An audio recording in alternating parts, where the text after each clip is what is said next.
Hello everybody, welcome to another episode of Sunday Night Live with me, Jonny Lipsham, here at jonnylipshamstudios.co.uk in the southeast corner of Scotland. First thing I need to talk about before we get into everything else is, first of all, it's nice to be back. That's the first thing. Second thing I need to say is I apologize for having been away for pretty much the better part of 2 weeks. For those of you that don't know, there is a very good reason why I've not been around. And that is on Tuesday, the week before last, my father he was basically rushed into hospital in Derbyshire in England with a massive heart attack. He and I have been, well, my parents divorced in 1981 and he basically just went off. And we didn't really properly reconnect until probably 1998. And we have spent probably the last 27 or so years basically trying to build some kind of relationship. But it's obviously never been the same. We've never had a father-son relationship. My mother remarried, and the man that she remarried in not long after my parents divorced, he's been my dad for all of those years. So I call him dad. And he's great. He's still around. My parents, they live in Fife, which is just across the Firth of Forth from where we are. So if you go across Edinburgh to the Forth Road Bridge, you go across the Forth Road Bridge, you end up in Fife, and that's where they are. And so we basically had to just jump in the car, and so this was on Monday. This is on Monday, not last Monday, but the Monday before. And we got this call to say that he'd been rushed into hospital. And we basically just jumped in the car and we drove. We arrived in Derbyshire at about 1 o'clock in the morning on Tuesday morning. And he had already been resussed twice. And was basically barely hanging in there, but he had basically sent for me. He had asked the hospital to contact me, and so the hospital contacted me, and that's how I ended up going down to where he was. Unfortunately, the heart attack basically destroyed 80% of his heart function, and his organs started shutting down. So we had him on treatment to try and stabilize him and try and get his blood pressure up, so that then they could look at how bad the damage to the heart was and see if there was anything that could be done. But first of all, they needed to get his blood pressure up to normal, which it wasn't. It was very, very dangerously low. Unfortunately, that proved not to be possible. So on Wednesday, I took the very, very difficult decision to end his treatment. And we then entered basically a palliative care situation. So he got moved to a palliative care ward, and basically the procedure then was to basically just make him as comfortable and as pain-free as was possible. And he showed actually just how strong he was. by basically hanging on until Friday morning. He died at 10 a.m. On Friday, the 9th of January. And so that's why I've not been around. I am the sole beneficiary of his estate, and I'm the executor of his will. I have a lot to sort out. Now, because he and I had been estranged for as long as we had been, and our relationship was a little bit weird, to say the least, his death hit me like a ton of bricks. And I have basically been an emotional wreck. And I have not been able to work for the last week. So I have not worked. I've by and largely missed out on all of this that you see above my head, Fender Studio Pro.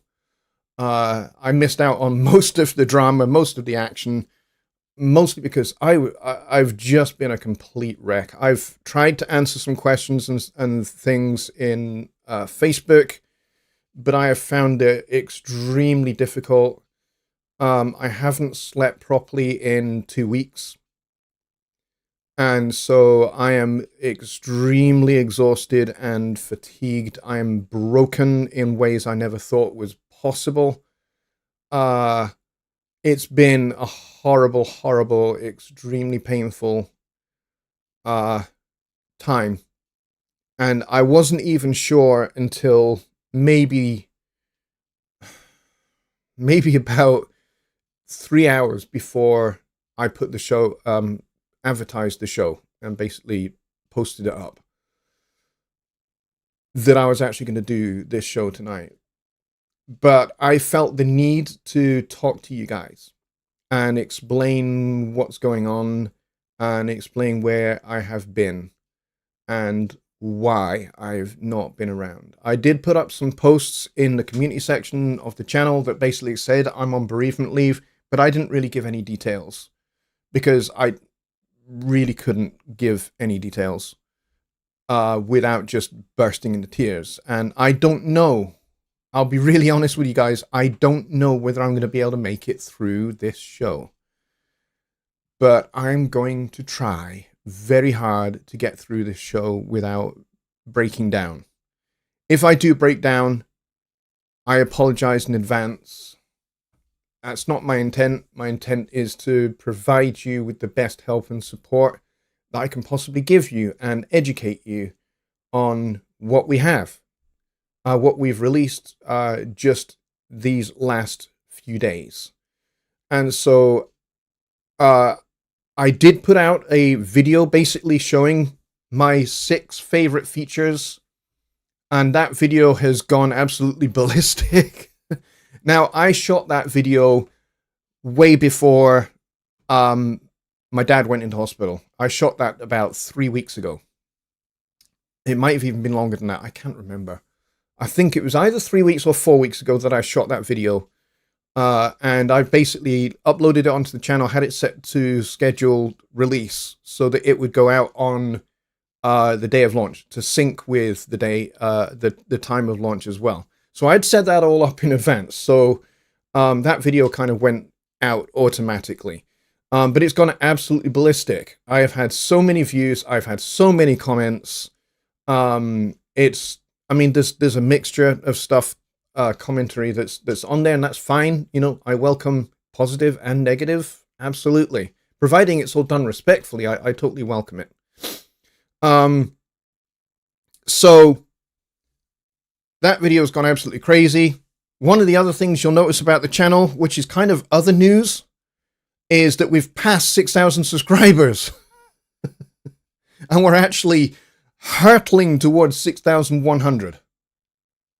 It's been absolutely insane, the number of subscribers that I have had added to this channel in just an extremely short period of time. So we've got 31 people watching right now. If 6 more people join and watch, then we will have broken the channel record for a Sunday Night Live. So that would be great. So I'm going to get to comments in just a sec, folks. So hang tight in there. Milky 101 says, first visit here, best wishes all. Thank you very, very much. Welcome to the channel. I'm very glad you're here. And you are Bill Callahan, I believe, which is awesome. So welcome. I'm glad you're here, Bill. Good man. I thought it was the Pro Synth Network.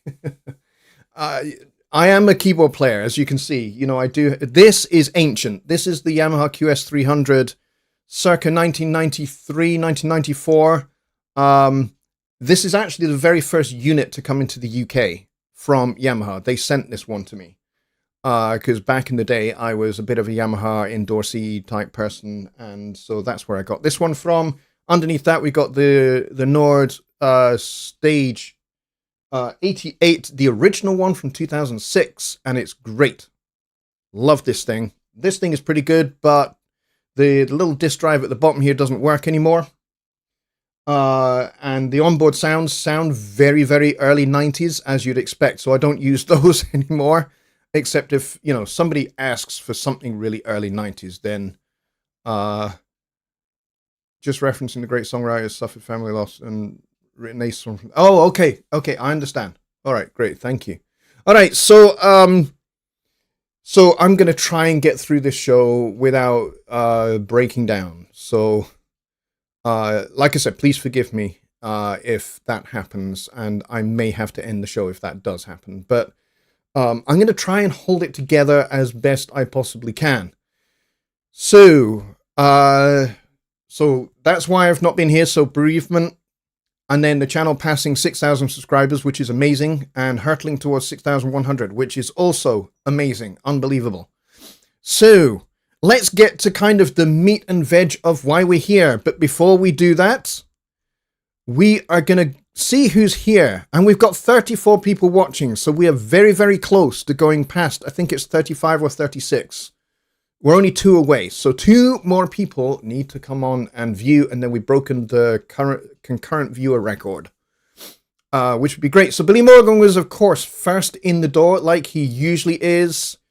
Sean Aaron follows, and then we got Harley Bob, we've got Kyle, we've got Eric, we've got Keith, excuse me, we've got Mike from Peace Valley Audio. Mike, very good to see you, my friend. I'm very glad you're here. And I'm going back through to see who we also have. We got Dwayne here, and we got Paul Morgan here as well, and we've got Ish102 TV.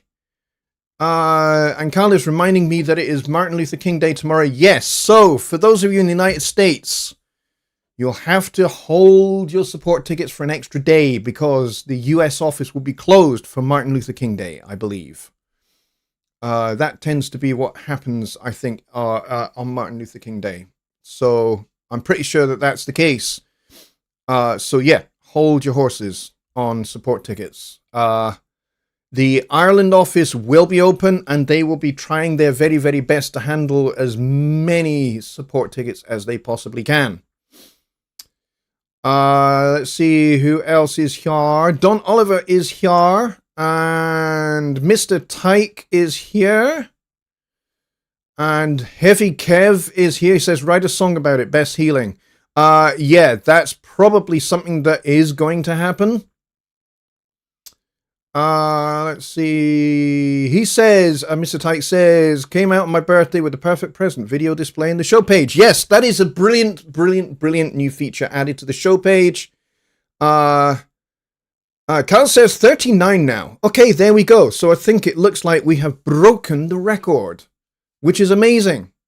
So thank you very much, everybody, for coming along and checking this out. Now, this show is basically devoted to Fender Studio Pro, and we're going to talk about it, and we're going to talk about features, and we are going to cover as much as we can. Oh, Mr. Tyke is John Hathwaite. Hello. Yes, John, you probably just need to go into your channel settings and change your handle. You can do that, but I think you only get once to do it every 12 months, if memory serves. Kyle, I think you've done this, so if you could maybe post some instructions for people on how they can change their handle, that would be great. He says, peeps are in and out, number keeps changing. Yes, it kind of does. For me, it's gone up to like 36 and then dropped dramatically down to 20 and then bounced back up to like 31, 32. So we will basically be in a state of flux, but I'm looking at the peak just now. And yeah, we've peaked at 38, which is amazing.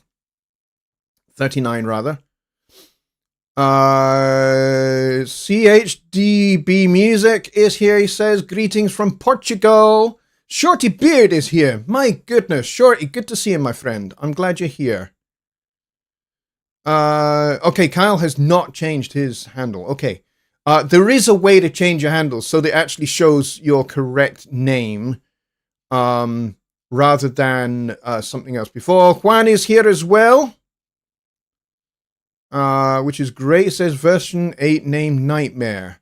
Yeah, there's definitely some considerable debate as to whether it should be named Studio Pro or Studio One Pro or Fender Studio One or Studio One by Fender. There's lots of variations on this idea as to what it should be called. Personally, now, for full disclosure, I actually work for the company. So there is an argument to be made that I am biased. Certainly.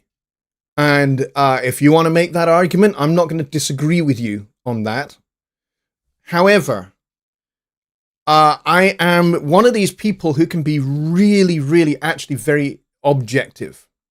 I have this ability to be able to compartmentalize things, take my emotions out of a situation. For the most part.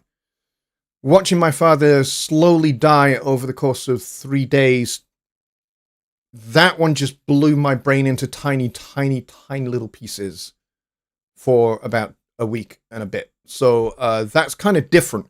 But for the most part, I am totally able to compartmentalize things and just totally remove my emotions from things like how things should be called, how things should be named.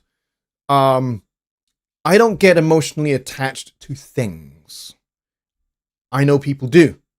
I don't get caught up in branding. I never have done. I don't get caught up with, advertising. TV programming, radio programming has advertising all the time. I know because I'm often involved with doing voiceover for advertisers. I do that quite a bit. It's one of my little side gigs. It pays for things like family vacations, stuff like that. So I do some of that. So I participate in making commercials and things like that for clients. However, I don't get emotionally caught up with advertising or branding.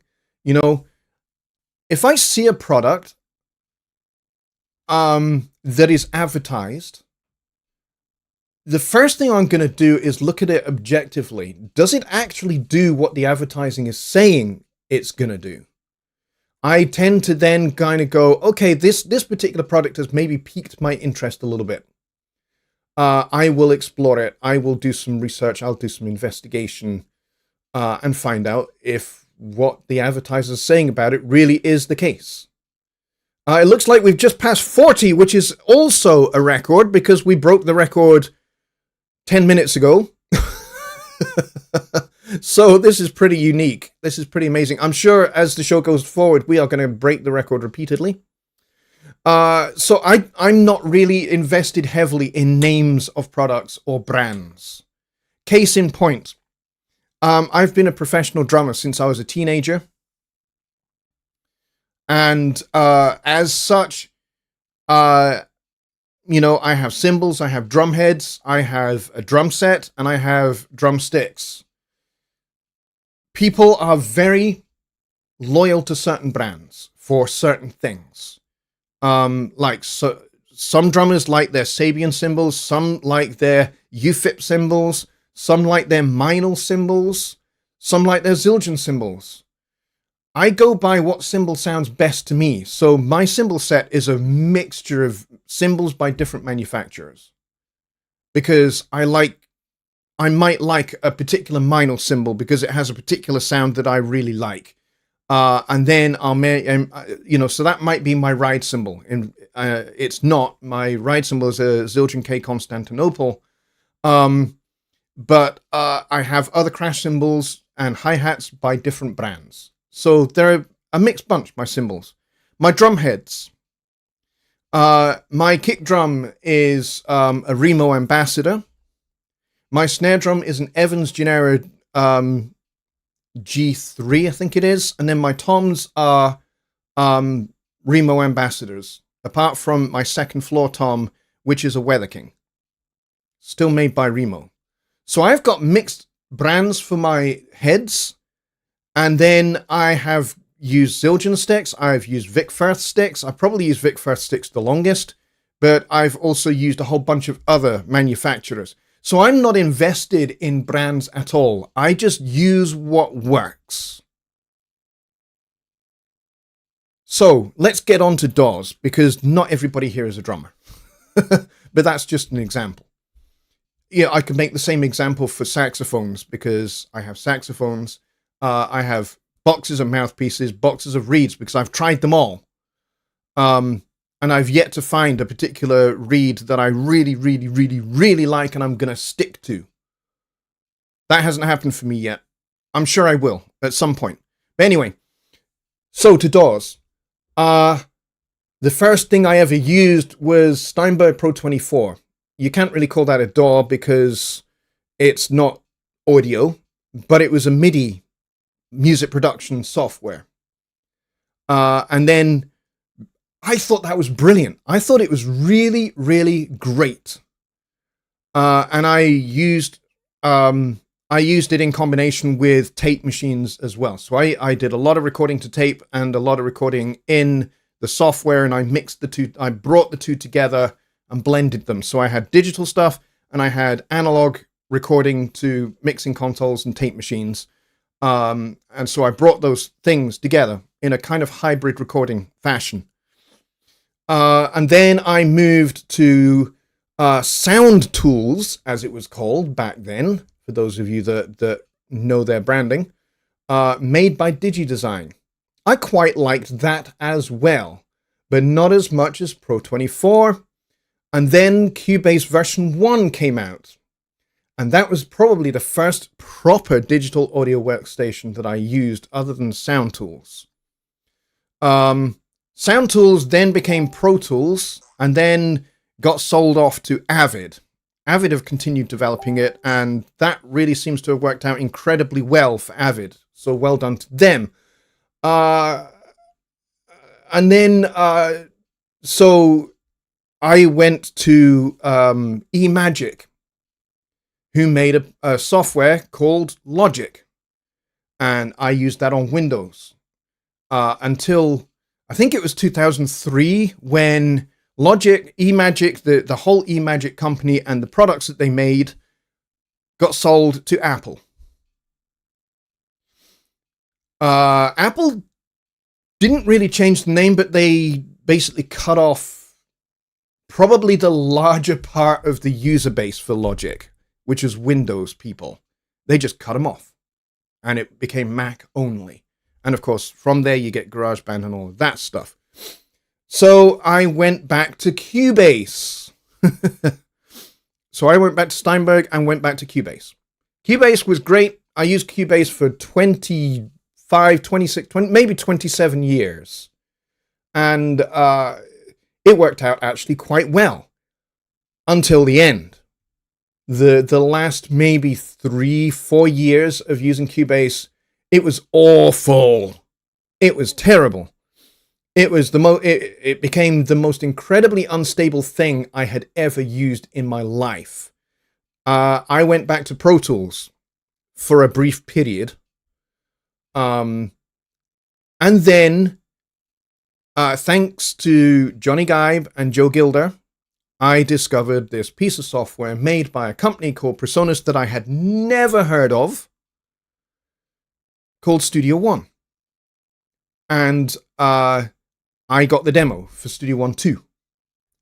And I immediately fell in love with this thing. I was just like, this is so like Cubase. It's extraordinary, but it's so much better than Cubase. It does things that Cubase should do, but doesn't. And it basically works like I would expect a DAW to work.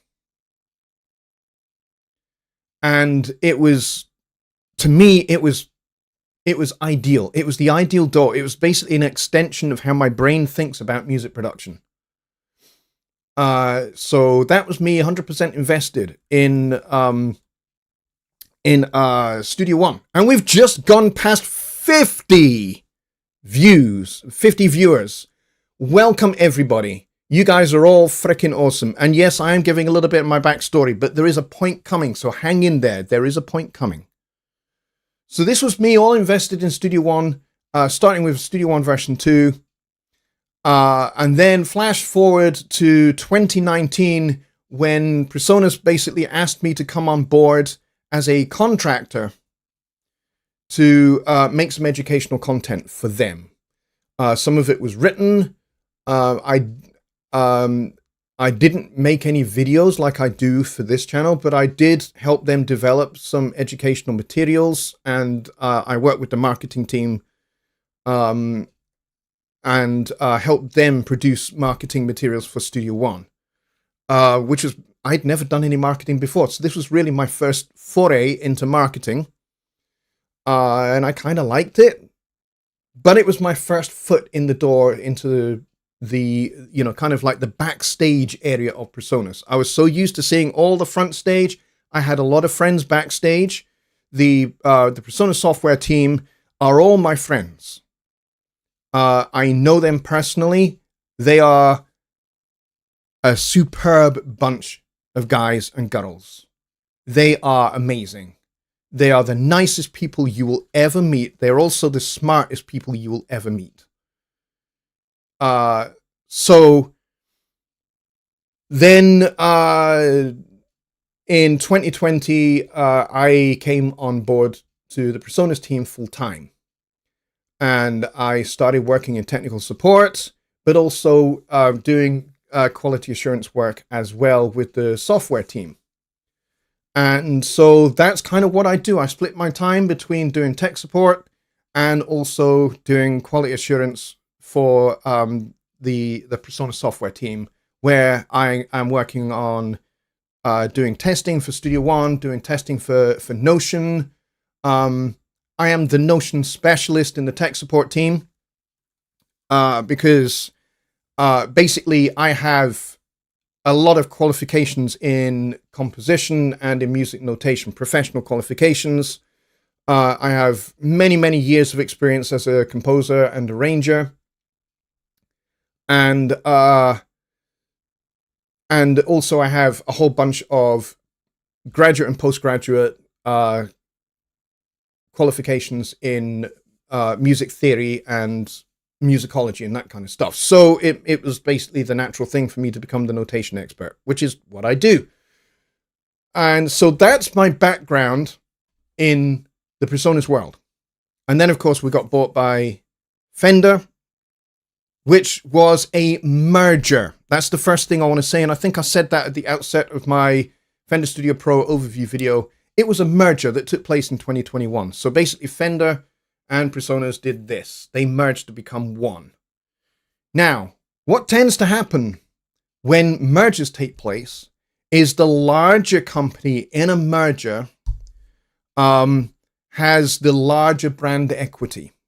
And so this means that they tend to brand a lot of the acquired company's products with their own branding. Kind of understandable. It's kind of what happens. Now, Fender, I think, were very smart because they didn't do this straight away. They could have. They didn't. So to those people that are concerned that this is going to be another kind of Gibson cakewalk thing, I can assure you that it's not, because it's not the same.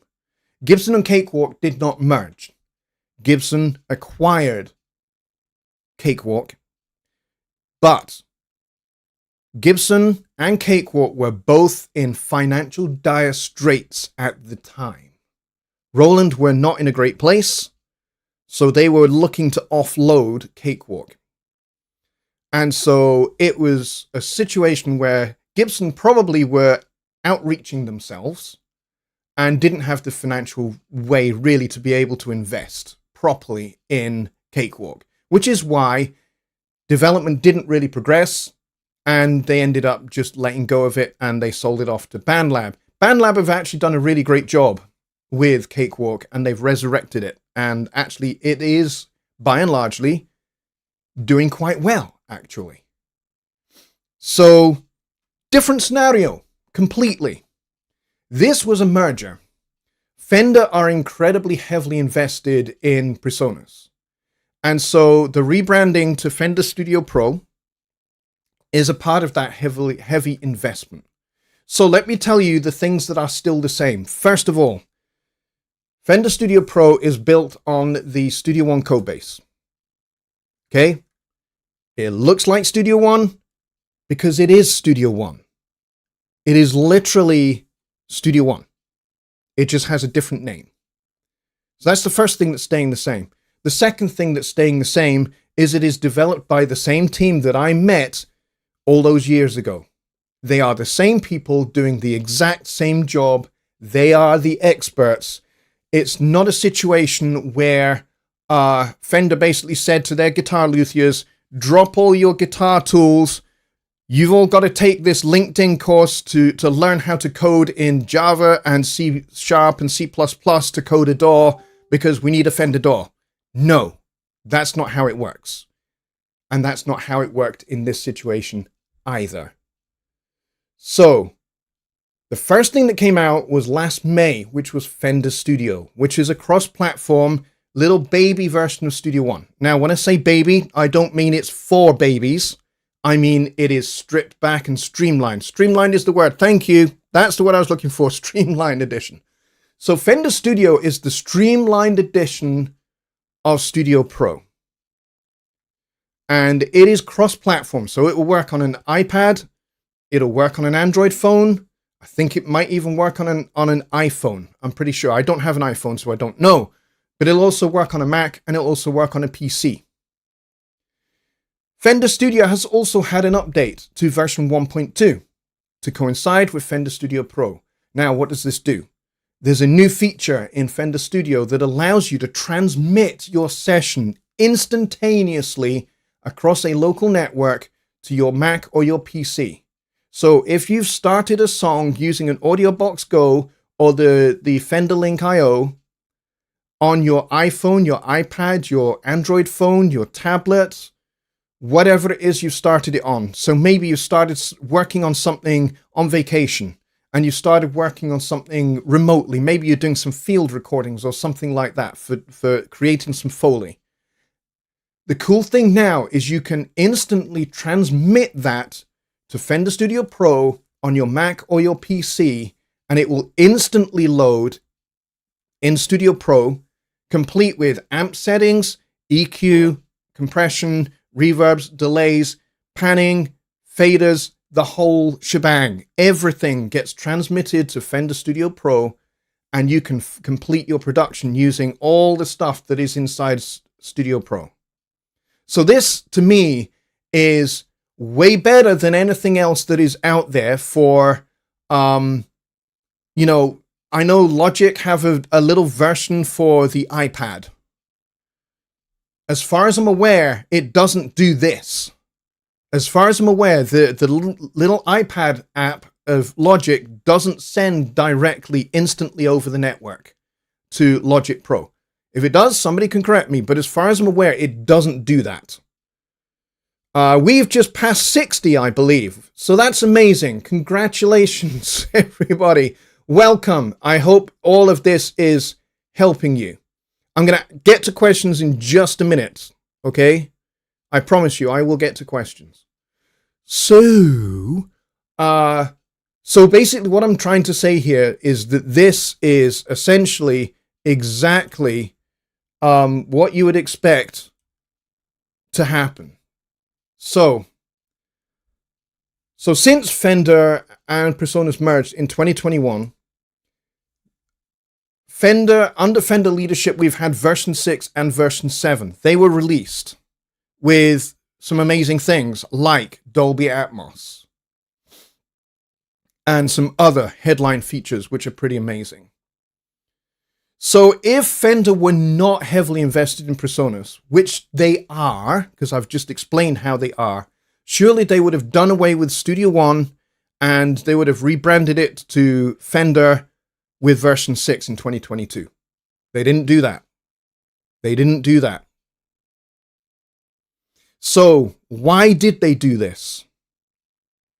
They did this because it's part of building a larger and broader ecosystem that has consistent branding. So the idea here is that you would have interfaces, you will have software, so that includes Notion as well, because Notion has been branded to Fender. Product is still the same. The name, in this case, remains the same. So all of those softwares, plus the interfaces, are all part of this thing called Fender Studio family, including the little smaller app, which is called Fender Studio. Okay, so all of it is focused around that.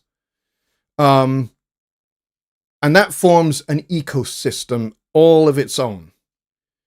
PreSonus itself, everyone has said here, you know, I've even seen David Vignola's video. David and I go back many, many years, by the way, just so you know, I'm not going to throw him under the bus. But what I am going to say is that he's wrong when he says PreSonus has died. R.I.P. PreSonus. Wrong. It's not. PreSonus is not going away. It remains. It is still a Fender brand. But what it is focused on is changing. So PreSonus is going to be focused on live sound. So that includes the studio live mixers, speaker arrays, stage boxes, microphones, headphones, and studio monitors. So all of those products will remain PreSonus branded. So if you've got a studio live mixer, the future is good for you because there's stuff coming in the future that will be PreSonus branded. Future studio monitor products, they will be PreSonus branded. Headphones, microphones, stage boxes, speaker arrays, all of that stuff will remain PreSonus branded. And in fact, I can tell you they are working on some new stuff right now. So PreSonus is not going away. It is remaining and will remain long into the future. So, as I said, software interfaces and controllers. So there are 2 new controllers that we know about because they are on the Fender Studio web page. They are called the Motion 16 and the Motion 32. Those will be coming out in April, and they are kind of like the Atom and the Atom SQ on steroids. They've got a whole bunch of new integration and new features, and those are all coming in April. All right, so it's not just about guitars. It's not just about basses. And I'm speaking as a bass player. I've got a couple of basses over there, and I've got a not Fender guitar over there as well. So, but I'm primarily a drummer and a keyboard player and a vocalist and a composer and arranger. Those are my primary skills. So this is not just about guitars. It doesn't mean that Studio Pro is now suddenly just a guitar player's door. Wrong. It's not. It's for composers, it's for producers, it's for mix engineers, it's for mastering engineers because we still have the project page. It's all of those things. Still, that's not going to change. Okay? So those are the things that I wanted to make clear because there's been so much kind of speculation. There's been people speaking apparently authoritatively as if they know shit when they don't about what's happening to PreSonus. And they're wrong. Okay? They are just flat out wrong. Rick Williamson says, I just got here and I already know what's being discussed. Yes, you will. But there's more detail here. Okay, there's more detail that that I want to talk about. And I know that there are people coming in here, and they're coming in here because it says Fender Studio Pro, and you want to find out, you know, kind of what the story is, why the change, why the name change. So like I said at the start, I'm not heavily invested in brands or branding at all. So as far as I'm concerned, this thing still does exactly what Studio One does. It's developed by the same people, written on the same code base. Here's the thing, Fender merged with PreSonus. They know the expertise that PreSonus has, that Fender doesn't. Fender doesn't know anything about interfaces, doesn't know anything about software. They don't know anything about the stuff that PreSonus does.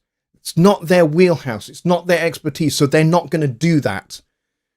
But they wanted to expand their ecosystem, and so they bought a company that does that.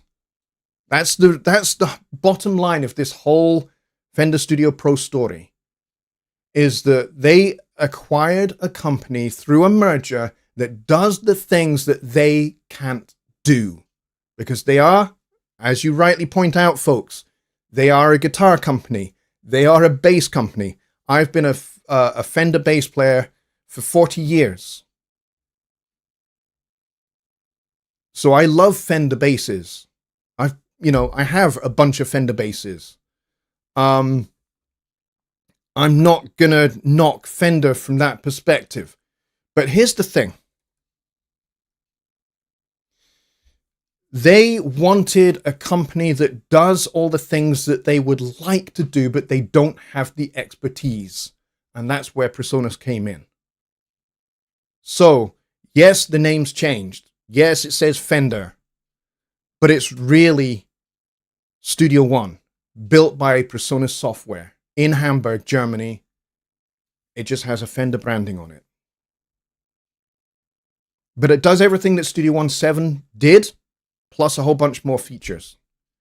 And it will continue to do all the things that Studio One does. Why? Because long into the future, when we get way, way down the line into the 2030s, it will still be written on the Studio One code base. All right? So this is a big part of what I wanted to talk about, just to make sure that you guys know what is going on, that there's no grand conspiracy theory. This is not a pump and dump. I've seen people say that. I've had a bunch of messages from people saying, this is just a cash grab, this is just a money grab, this is just a pump and dump. They're just going to pump PreSonus for all it's worth and then spit it out and chuck it away. Why? Why would any business do that in a merger? They wouldn't. So, okay, enough ranting from my very Scottish pedestal.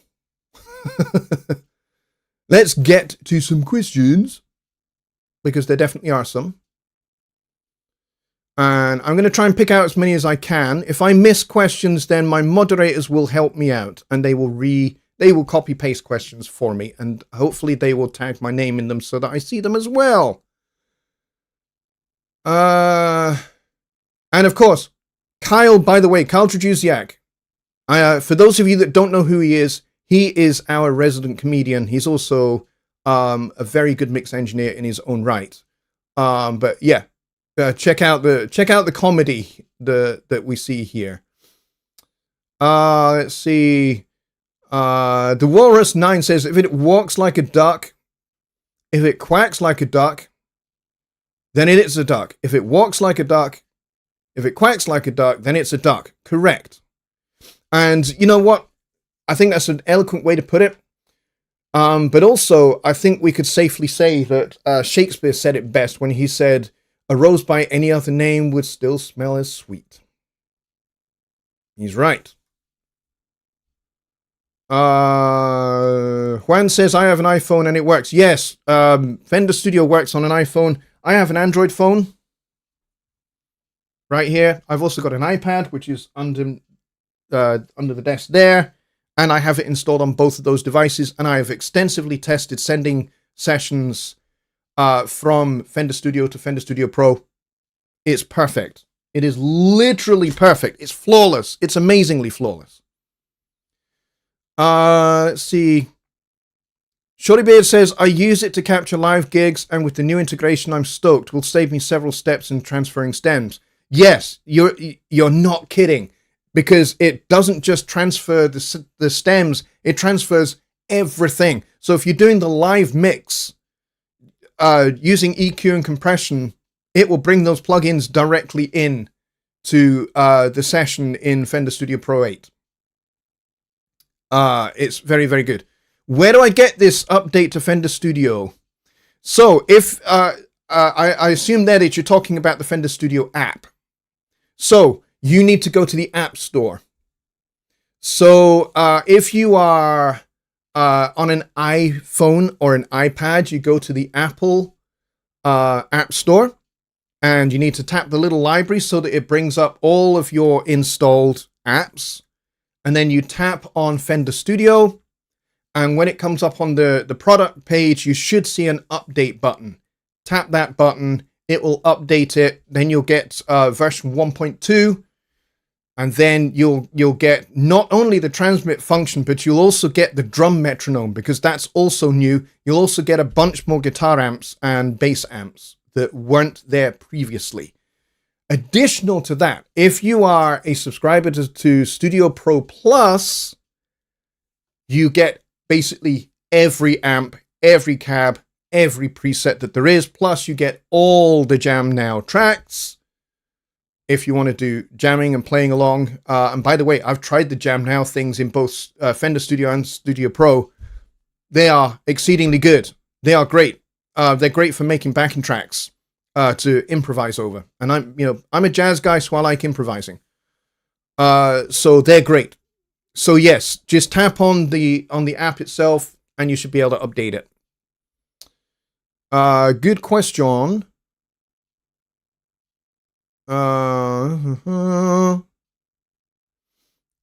Shorty says, you are correct. You have to connect the phone to the computer, and you have to connect phone to computer and use iTunes file transfer to transfer files. You don't have to do that with Fender Studio and Studio Pro 8. You can just send over the network. So if you have a session that you've recorded in Fender Studio on your iPad, then you just you need to connect it to the local Wi-Fi network. So if you've got your computer and your iPad on the same network via Wi-Fi, then you can instantly transmit it. No need to do any iTunes file transfer crap. Which I think you had to do that with Capture previously, but you don't have to do that now with Fender Studio. Juan says, is there a way to send the session from a laptop? I have it at work and the studio, like Streamline app, and have the Fender Studio Pro. So, it can only be, the instant transfer can only be done between two devices on the same local network. So if your laptop, your work laptop, is in your studio and you connect it to the same Wi-Fi network that your computer is on, you can send it instantly. But if your laptop is stuck in your office at work, you're not going to be able to do it instantly. Okay? Milky 101 says, I just bought my first iPad. It was iTunes FT that put me off, and having bought iPods years back, crud. Yeah, some of the earlier iPads were a bit shit. There's no doubt about that. But the newer ones, they are great.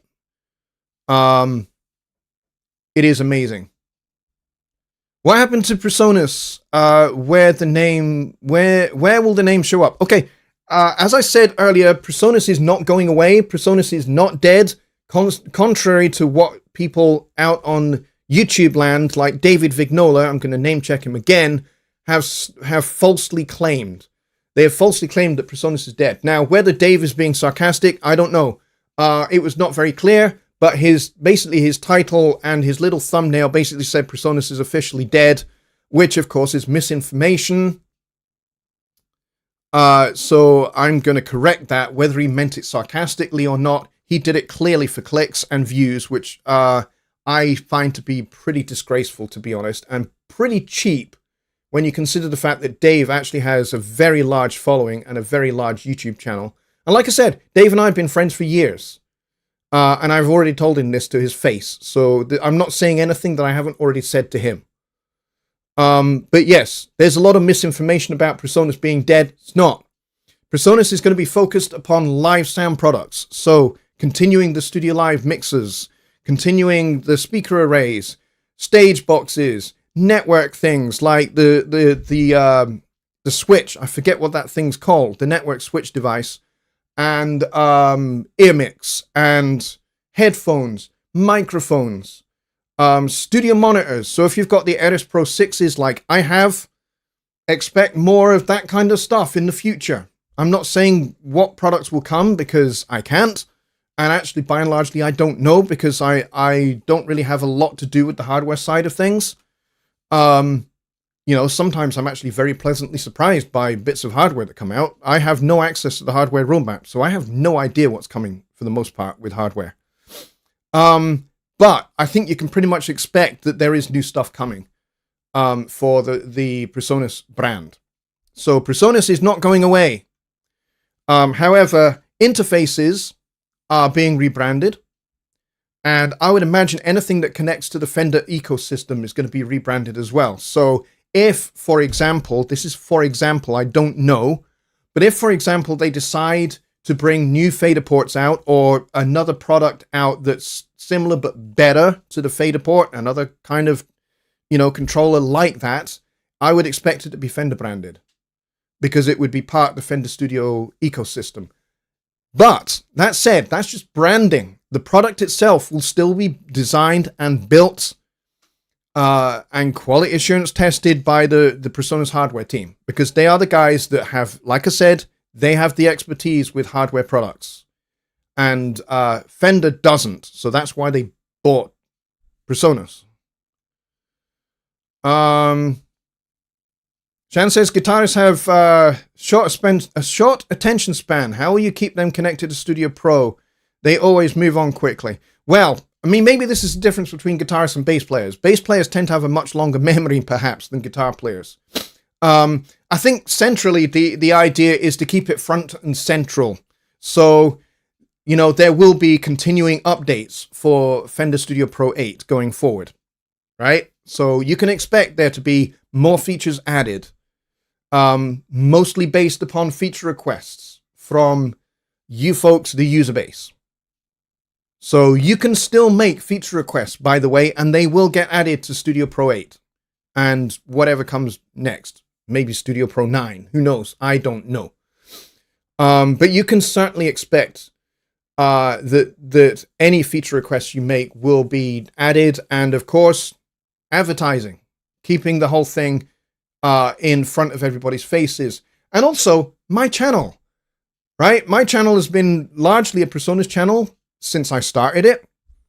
I'm going to continue talking about PreSonus, but I'm also going to be talking about Fender software as well. Okay, so I'm going to keep talking about mixers. I'm going to keep talking about speakers. I'm going to keep talking about all of those kind of things. But I'm also going to be making videos on Studio Pro as we go forward.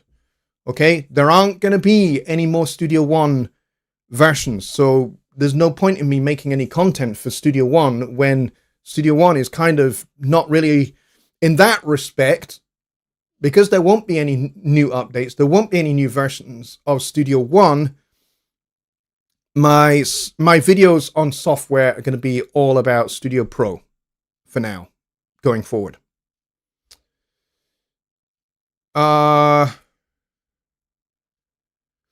Musical Human says, an interface with one headphone out, even on the speedy one. Lame. Seriously. Why?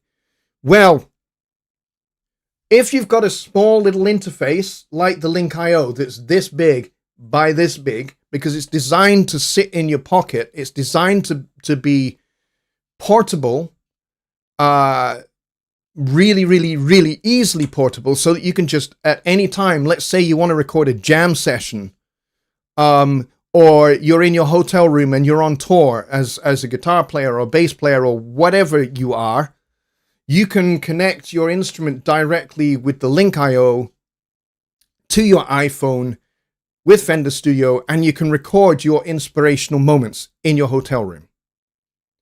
Do you need multiple headphone outs for that? No, you don't. You just need one.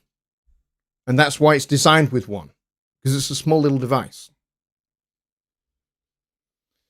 Squire does surely turn over their units. I have a Squire bass at the back there. Squire jazz bass. It's very, very cool. And here's the thing about Squires.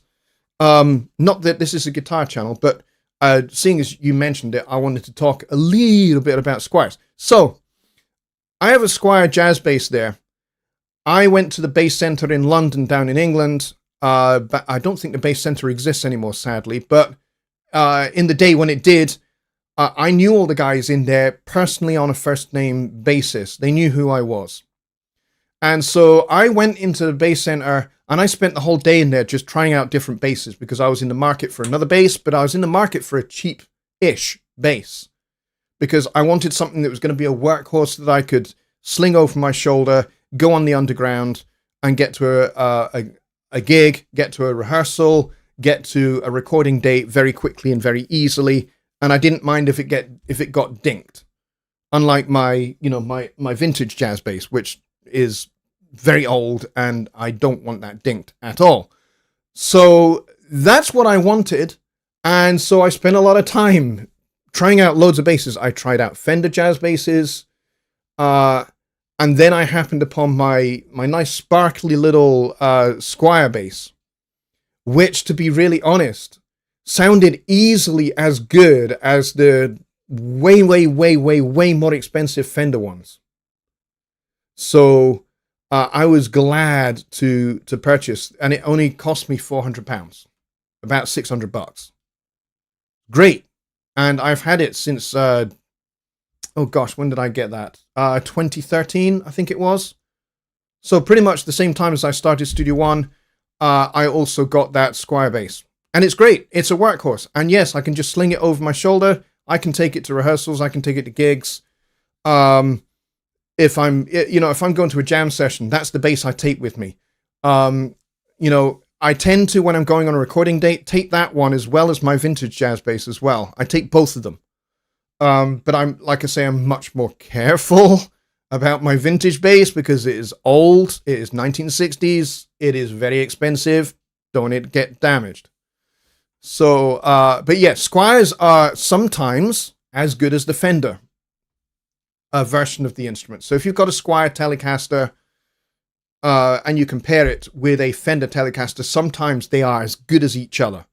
These days, the Squires and the Fenders are made in the same factories by the same guys. So there tends to be, there's obviously a difference in price, but they do tend to be built by the same people. So the standard is pretty much the same these days. Shan says, Ableton Hour Class is one of the best, but I choose Studio One and now Studio Pro over it because of its smoothness, feels professional, love how it runs. I don't want to go anywhere else after Cakewalk. Yeah, I hear you on that. Now, I don't see a problem with anybody being a multi-door person. Each door has its strengths. Each door has its weaknesses, some more than others. So, for example, you might use Studio One or Studio Pro for your recording, and then you maybe do your editing in another door because it has different editing tools that Studio Pro doesn't have. And then you send the files back and you do your mix in Studio Pro. I'm okay with that. To be honest, like I said, I'm not invested in brands personally. Even though I work for Fender, I'm not particularly invested in brands. And so, to me, you use the tools that get the job done. It's as simple as that. This is why, yes, that name there above my head is a shock. Especially people who have been around Studio One for, as long as I have. It was a shock. No question about that. But here's the thing, and everybody else's mileage is going to vary, but mine is this. That name up there doesn't bother me at all. Now, for some it will. For some it's an instant turn-off.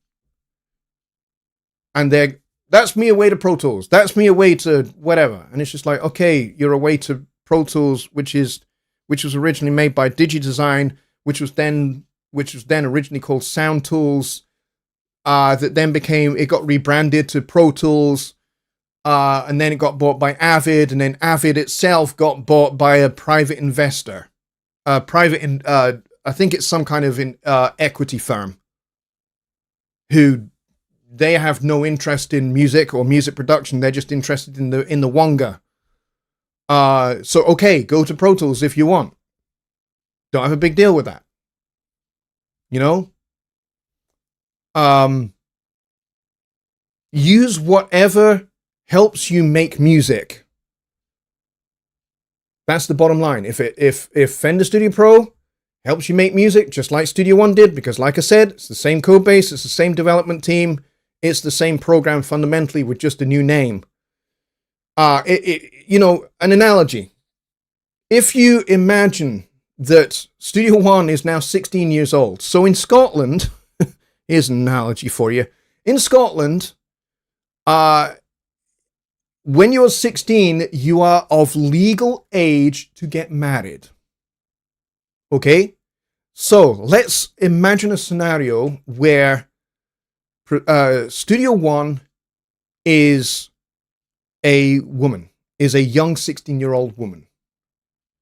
And she falls in love with Fender. Fender falls in love with PreSonus. PreSonus falls in love with Fender. The two get married. What happens, generally speaking, in a marriage is that the woman takes the man's last name. That's generally how it works. There are some couples that choose not to do that. They'll maybe keep their maiden names. That's also fairly common, but most common of all is the woman will take the man's surname. My wife, her last name was Bell, and then we got married nearly 20 years ago. And she has my last name now. She has for the last, nearly 20 years. But here's the thing. To people that knew her growing up and knew her before we got married, she's still the same person. She just has a different name, but she's still the same person. And so as far as I'm concerned, PreSonus and Studio One, Studio Pro, is the same person, just has a different last name. It just got married. It came of age, got married.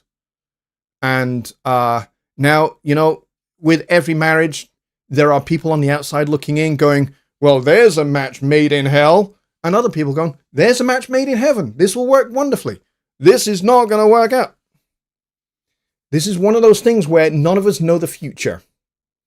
And we just have to watch and wait and see. So if you're a professional in the industry like I am, I've been a professional mixing engineer, a professional composer and arranger for more than 30 years. I've used pretty much every DAW that there is. The best advice I can give you is, number one, try it. There's no trial version yet, but that will come very, very soon. But you can pay for a month's subscription for $20. Give it a try. Especially if you're a Studio One user. Give it a try. And be honest when you try it. Don't just, go, I'm just going to look at it. No, actually use it. Make a song. And fully record it, mix it, master it, upload it to SoundCloud. And then decide. If it's for you, great. If it's not for you, then that's okay too. Don't mind.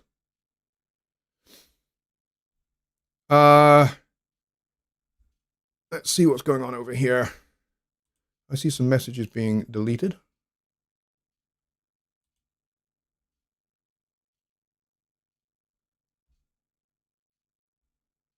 I understand some of these points of view. No, I'm sorry, I am actually reading these deleted messages. It must be hard to defend this move. No, it really isn't.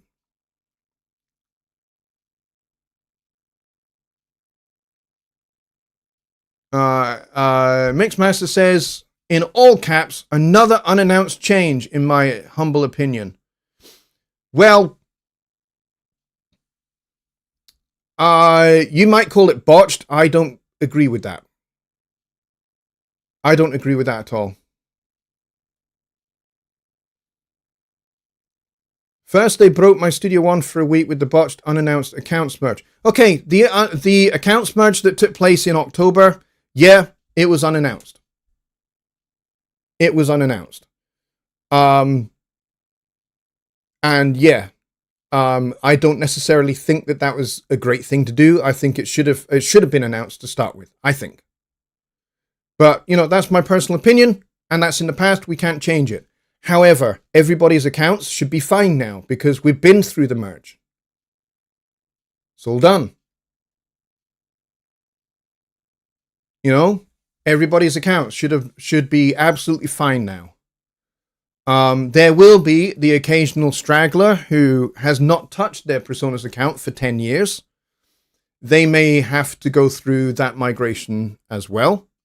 But everybody's account should be migrated, and everybody's account should be a my.fender.com account now.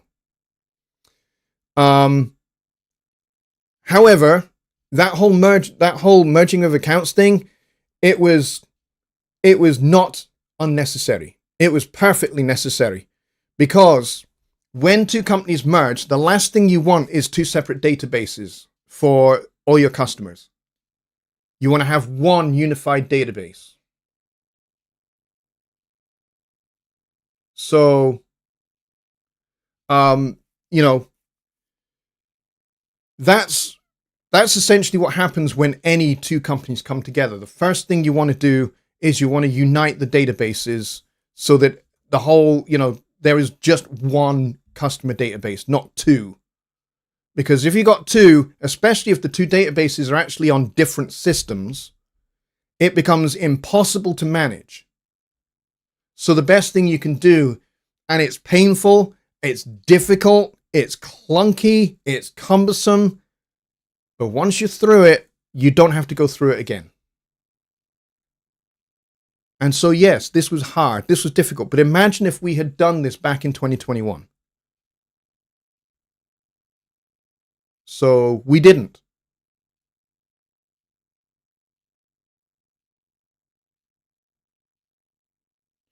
Mixmaster says they call it a release. My computer says I'm the latest 7.2. That's because 8.0, aka Fender Studio Pro, is not an update for version 7. It's a new version. Hence the name 8.0, not 7.2.3 or 7.2.5 or 7.3. This is 8. Okay, so it's a new version. So we have run over a little bit, but I'm going to answer just a few more questions.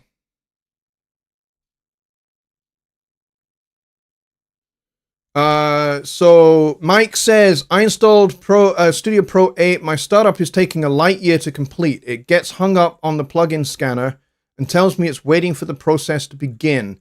Any ideas? This question was asked by someone else. Okay, thank you for that. So if you are having an issue where you start up Studio Pro 8 and it gets to the plugin scanner and then kind of stops, if you are on a Mac and you are running Mac OS Sequoia, the first thing to check is whether your plugins or your sound sets or something like that that's causing the holdup may have been installed on the iCloud. That's something to check. But if it's your plugins, then you need to check your location for your plugins, where they are on your computer.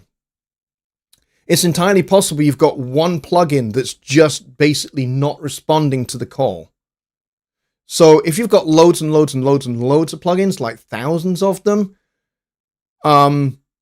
if you have started up Studio Pro for the very first time and you've just got the horizontal line but no scrolling text. Do you remember the scrolling text we used to have in Studio One 7? That is still available, but it's switched off by default. I'm going to show you guys in just a second how you can change that. So if you don't have the scrolling text, you're probably not seeing what's going on. And you've just got the little bar and it's just kind of stuck. It's possible that you have so many plugins, it's doing basically a fresh scan of every single plugin that you have. So if you have thousands of plugins, it's going to take a while. Go make a cup of coffee and come back. And then it should be done. But here's the thing. Once it has scanned all your plugins the first time, when you next start up Studio Pro 8, it will not take anywhere near that long because it already has scanned them all in. Okay? So the first scan is like anytime you do a brand new version of Studio One, it does a fresh scan of all of your plugins to make sure that all of your plugins are instantiated inside of the new version. So yes, it will take a long time. Now, let me quickly show you where you can go to get those messages turned on. And I'm going to show you, first of all, let me see if I can remember where it is. I'm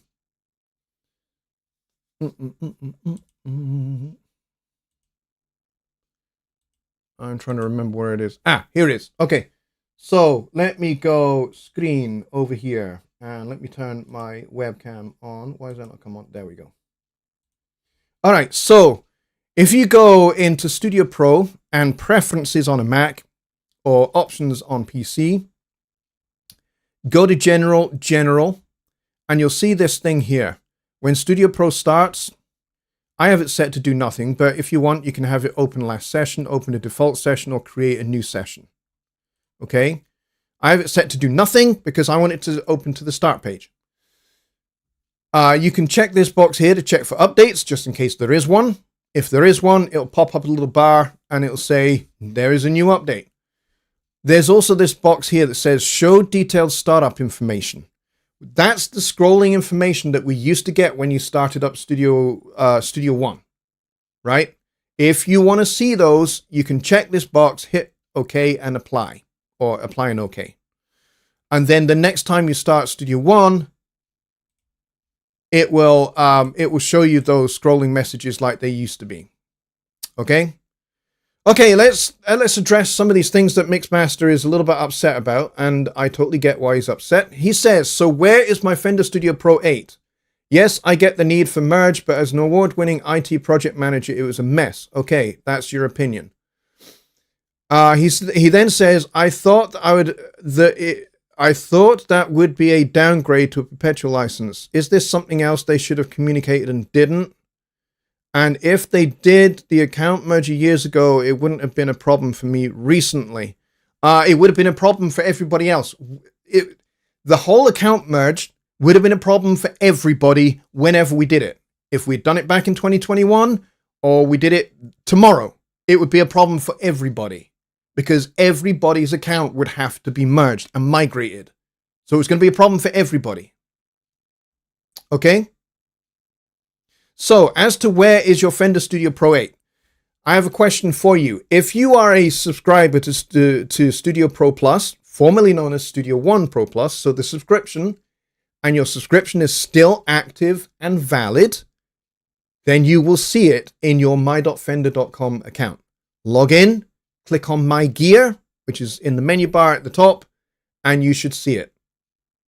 And if you don't, personally message me. Let me know. I will help you. I will walk you through it and make sure you get what you need. Okay? I will personally do that for you, Mixmaster. Okay? Push Button Producer says, hey community, I'm all in on the new update. Been here since version 3 and I'm ready to create. Good for you. Excellent. Glad to hear it. The only thing that was a snag was having a PreSonus and a Fender email. Right. So if you've got an account with PreSonus and an account with Fender that had two different email addresses, then one of those would have to be used. And so by and largely what should happen, and you may have had to contact support for this, is you would have to basically change your email address at Fender to the same email address that you're using for PreSonus. That's one way to tackle the problem. And I know a lot of people that did that. They just went, hey, I appear to have a conflict here. It's fine. I'll go and change the Fender email address. They went and changed the Fender email address, and then the two accounts instantly migrated, no problem. I saw a lot of people resolve the issue that way. So it will work. But yeah, I hear you. I hear you. Shan says, I started on Studio One 3 and then 4, jumped to 7 recently and now on 8. Beautiful anyway. Good night. He said, Shan says, thanks for your time to explain. You didn't have to do it. You're absolutely welcome. And no, you're right. I do this on my own time. Right? It is 1 o'clock in the morning here. It's actually 15 minutes past 1 in the morning here. And I'm doing this because I love you guys. Okay? I'm doing this to make your lives better, to help you get better at making music, and help you get better at making music, whether you're still deciding to stay on Studio One 7 or whether you're going to join me on Fender Studio Pro 8. Right? I don't care. If you decide you want to stay with Studio One 7, you stay with Studio One 7. Just make music. If you decide you're going to come and join the bandwagon, which is Fender Studio Pro, I'm all for that too.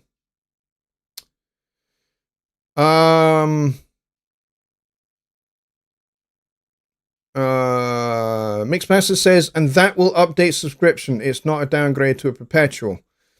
Okay, so if you have, like I said, if you have an active, valid subscription, you will be good. You will be good. All right? You should already have it. It should already be there in your account. If it's not, I will help you. I promise. And Mixmaster says, I do appreciate you and all you do. Just have a few issues with your bosses. I understand. I totally understand. Now, you know, here's the thing. Corporations, large or small, companies, large or small, they don't get everything right all the time. They don't. Sometimes they make mistakes. Sometimes they make assumptions that lead to mistakes. That happens. It happens in every strata of business, whether it's in the audio industry, whether it's in the automobile industry, whatever industry it's in, it happens. And so it's a case of what a company does with those mistakes that tells you how good the company is. So, if the company makes mistakes and then they learn from those mistakes, then that is a good thing. And that tells you that you have a company that has humility, that has maturity, and is going to do good things going forward. Mixmaster says, active, valid, and it is there. Didn't realize what it was. Well, there you go. There you go. So you now have Studio Pro 8. So go download, install. If you have any problems, Mixmaster, reach out to me. Email me. Go to the email address at the bottom there, jonnylipshamstudios.co.uk. And if you go there, there's a contact form. Just click contact us, which I think is at the top right of the screen. Fill out that form, put in your email address, give me your details, and tell me what the issue is. I'll help you. All right? Now, that's not an open turkey shoot for everybody, okay? Because I can't be doing tech support in my email inbox. If you've got a technical issue, then make a tech support ticket from your my.fender.com account. Make sure you don't select stringed instruments when you do that. When you click on support in your account, you'll get two options. One on the left is stringed instruments. One on the right is recording. Make sure you select recording. And that will take you to a page in the same tab where you make your ticket. If you click on the string ones, it will open a separate tab that takes you to a separate place, because guitar and strings and amps and all of that is handled by a totally different support team on a totally different platform. And we have nothing to do with that. All right, so we're done. We are 20 minutes over, and I'm just checking to see what peak viewership was. We peaked at 66 people. That is a massive number of people for me, for this channel. Thank you very much, everybody, for joining me tonight. I appreciate you guys a lot. We'll be doing more of this. We'll see how I am emotionally on Wednesday. If I think I'm in a good place, I will do a show on Wednesday, and we'll actually dive into some features on Wednesday, because I've now done my preach. I am a preacher, by the way. I preach sometimes on Sundays at my church. So, you know, we will dive into features rather than hearing me preaching a sermon about PreSonus and Fender. Okay, so keep an eye on the channel. Make sure you are subscribed. Make sure you've hit that notification bell and selected all notifications. And if I'm doing a show on Wednesday, you'll get a notification of the show. Okay, so stick around, come back on Wednesday, and then come back next Sunday as well, and we'll talk more Studio Pro and Studio One and PreSonus and Fender and all of that stuff. Thank you, everybody. You guys are the best. I will see you very soon. Good night.